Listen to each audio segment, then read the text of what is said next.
Hi everyone. Today we're going to do reading on page 70, Unit 6 in your English download textbook. Whodunnit? Adam Smith sat on the edge of the narrow bed and looked through the bars of his cell. Adam duduk di tepi katilnya yang sempit dan melihat menerusi palang-palang di penjaranya. Why did no one believe him?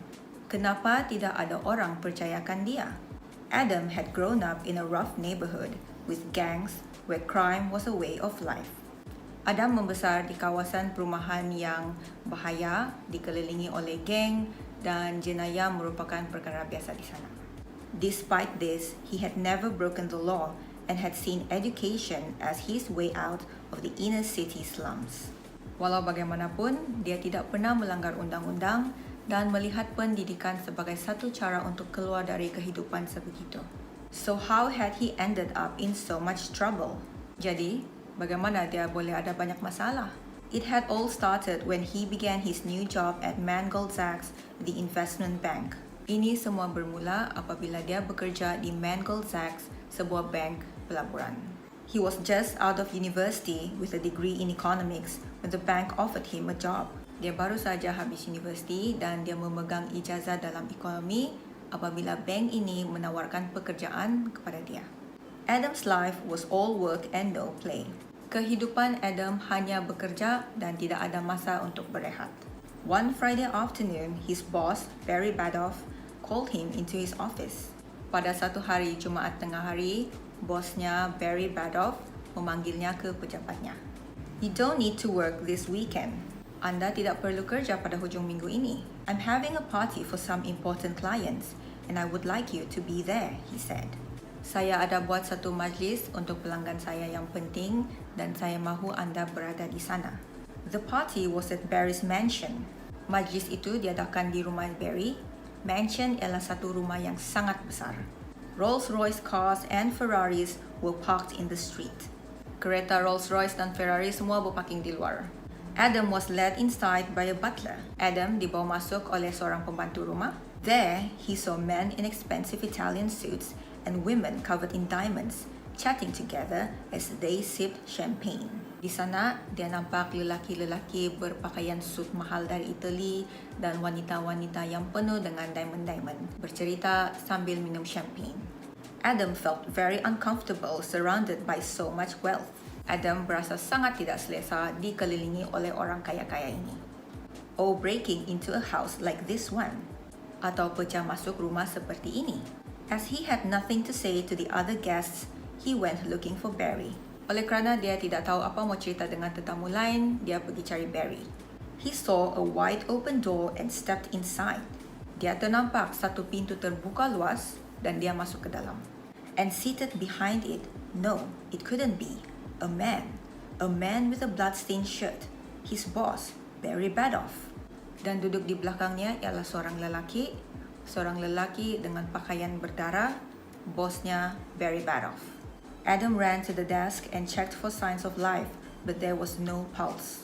Adam lari ke meja dan periksa bosnya jika masih hidup, tetapi tidak ada denyutan nadi lagi. He was dead. Dia sudah meninggal. A bloody knife was on the floor. Atas lantai ada sebilah pisau berdarah. At that very moment, a woman entered the room, saw one dead man, another holding a knife, and began screaming, "Murderer! Killer! Help!" Pada masa itu, seorang wanita masuk ke bilik itu dan nampak itu mayat dan seorang lelaki memegang pisau dan terus dia jerit, "Pembunuh, tolong!" Adam looked around wildly. Adam melihat sekitarnya dengan panik. He wanted to explain that she'd got it all wrong, but the words wouldn't come. Dia ingin menerangkan bahawa ini semua salah faham, tetapi dia tidak dapat berkata apa-apa. Shock and terror had frozen him. Dia terlalu terkejut dan takut sampai dia rasa kaku. Later that evening at the police station, Adam considered his situation.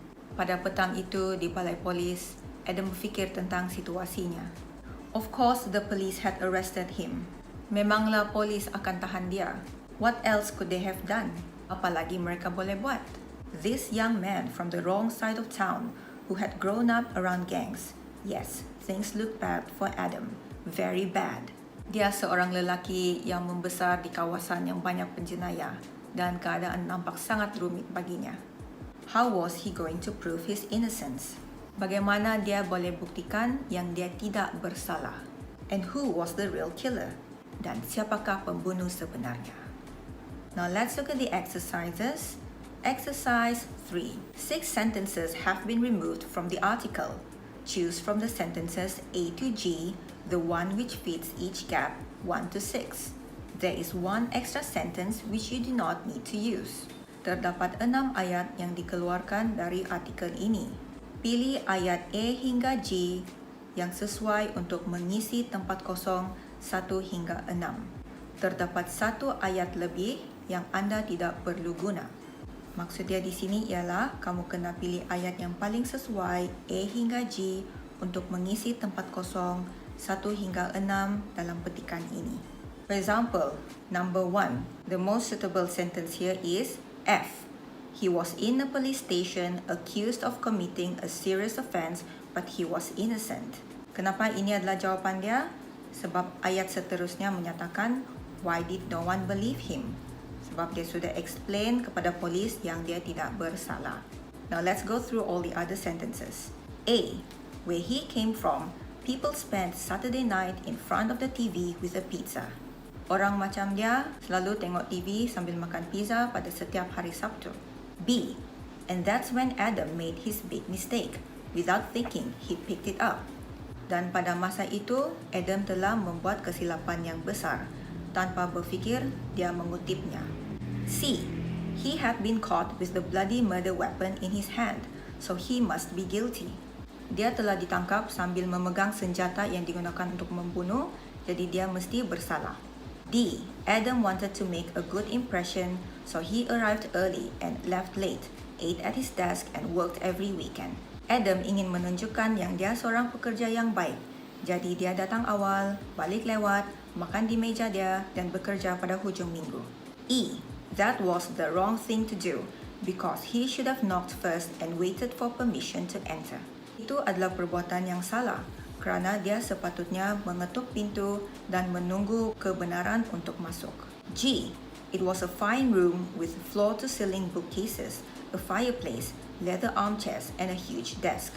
Ia merupakan satu bilik yang sangat hebat dengan rak buku, pendiam api, sofa kulit dan meja yang besar. Exercise 4. Complete the sentences with the correct form of these words. Di sini kamu perlu isikan tempat kosong dengan perkataan yang disediakan tetapi dalam penggunaan yang betul. Now let's look at the words here. Accuse, menuduh. Arrest, menahan. Break into, pecah masuk. Break the law, melanggar undang-undang. Commit, melakukan. Prove, buktikan. So for example, number 1. 2 men a robbery at the National Bank earlier this morning. 2 lelaki rompakan di National Bank awal pagi. So the answer here is commit. Tetapi benda ini sudah berlaku awal pagi. So it is in the past tense. Committed. Now let's look at the other questions. 2. How did the burglar the house without setting off the alarm? Bagaimana perompak rumah tanpa membunyikan alarm? 3. The police made a mistake when they, an innocent man, of the crime. Polis membuat kesilapan apabila mereka, seorang yang tidak bersalah, untuk satu jenayah. 4. If we can find some fingerprints, we might be able to, who did it? Kalau kita boleh jumpa cap jari, kita mungkin boleh siapa yang buat. 5. You may have to go to prison if you, anda mungkin akan pergi penjara jika anda. 6. Have you heard the news? The police Bernie for theft. Adakah anda dengar berita? Polis Bernie untuk kecurian. So that's all for today. Thank you for watching.